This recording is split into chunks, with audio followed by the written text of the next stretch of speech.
کہ تقرب اللہ، اس کے لیے در حقیقت یہ کس لیے درکار ہے؟ روح کے اندر عشق کی حرارت اور گرمی تازہ۔ بسا اوقات یہ اندر دب جاتی ہے، جیسے انگارہ ہوتا ہے آگ کا، اس کے اوپر خاک اور راکھ آ جاتی ہے، اندر کچھ ہوتی ہے۔ آگ دبی ہوئی سمجھ، آگ بجھی ہوئی نہ جان، اس دبی ہوئی آگ کو پھر ایک شعلہ بنانا، پھر اس کے اندر ایک حیات تازہ پیدا۔ یہ ہے نماز کا اہم ترین اور بلند ترین مقصد۔ لیکن اس کے ساتھ ہی اس نماز میں ذکر ہونا، اس کا یہ ذکر ہے، اور ذکر کی جب میں فہرست بیان کیا کرتا ہوں بہت سے حضرات کے سامنے ہوگا کہ ذکر کا در حقیقت مفہوم استحضار اللہ فی القلب۔ ہمارے ہاں غلطی سے جو ذرائع ذکر ہے انہیں ذکر قرار دیا گیا ہے۔ نماز ذکر نہیں ہے، نماز ذکر کا ذریعہ۔ اقیم الصلاۃ لذکری، نماز قائم کرو میرے ذکر۔ یہ اللہ اللہ کہنا یا ادعیہ معصورہ جو حضور صلی اللہ علیہ وسلم کی مشہور دعائیں ہیں، انہیں اپنے تمام معمولات دنیاوی کے ساتھ ساتھ ان دعاؤں کو بھی انسان پڑھتا رہے، اللہ سے دعا کرتا رہے۔ یہ تمام ذرائع ذکر ہے۔ سبحان اللہ الحمدللہ الحمدللہ، اس کا آپ ورد کیجئے، یہ بھی ذریعہ ہے ذکر۔ حقیقت میں ذکر ہے استحضار اللہ فی القلب، اللہ کو دل میں لے آنا، اللہ کو دل میں حاضر کر لینا، اصل میں تو ترجمہ ہوگا لیکن حاضر جاننا، یہ کیفیت جو ہے انسان کو حاصل۔ اب اس کے حوالے سے ذرا بات سمجھیے کہ ایک میں عرض کر چکا ہوں مجسم ذکر تو قرآن، لہذا ذکر کی فہرست جب آپ کریں گے ذرائع ذکر تو ان میں سب سے پہلے قرآن، اس لیے کہ وہ ہماری حکمت کے پہلے مسئلے کو حل کر رہا ہے، بنیادی مسئلہ، اہم ترین۔ دوسرے نمبر پر ذکر جو ہے، اب اس کے لیے کچھ اصطلاحات جو میرے مختلف دروس میں شاید آپ کے سامنے بعد میں آئیں یا پہلی آ چکی ہوں، ان کے حوالے سے میری بات سمجھ۔ ایک ذکر غیابی ہے، تھرڈ پرسن میں، صیغہ غائب میں اللہ کی یاد، اللہ اکبر اللہ اکبر اللہ اکبر۔ اب یہ اللہ اکبر جو ہے یہ جملہ ہے اسمیہ خبریہ ہے، ایک حقیقت کی تکرار آپ کر رہے ہیں، اللہ سب سے بڑا ہے، اللہ سب سے بڑا ہے، سبحان اللہ سبحان اللہ سبحان اللہ۔ یہ در حقیقت ذکر غیابی ہے کہ آپ اس میں مخاطب نہیں ہے اللہ سے، ایک ذکر خطابی کہیں یا ذکر حضوری کہیں جس میں مکالمہ ہو، جس میں گفتگو ہو۔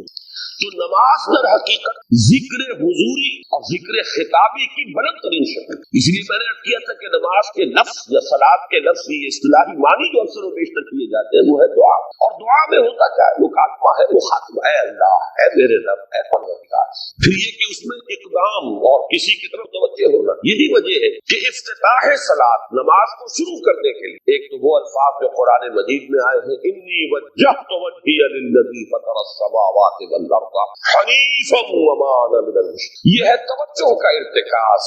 بشرطے کہ یہ صرف الفاظ ہی نہ نکل رہے ہوں، واقعتاً یہ تعبیر ہو اس وقت کی انسان کی نفسیاتی کیفیت کہ شعوری طور پر وہ فیصلہ کرتا ہے کہ میں منقطع ہو رہا ہوں، ہر چہار طرف سے اپنی توجہ کو ہٹا کر، ہر مسئلے سے اپنے آپ کو خالی و ذہن کر کے، یعنی ظاہری اور باطنی دونوں اعتبار سے میں اپنی توجہ کا ارتکاز کر رہا ہوں اس ذات کی طرف جس نے آسمان اور زمین کو پیدا کیا، اور بالکل یکسو ہو کر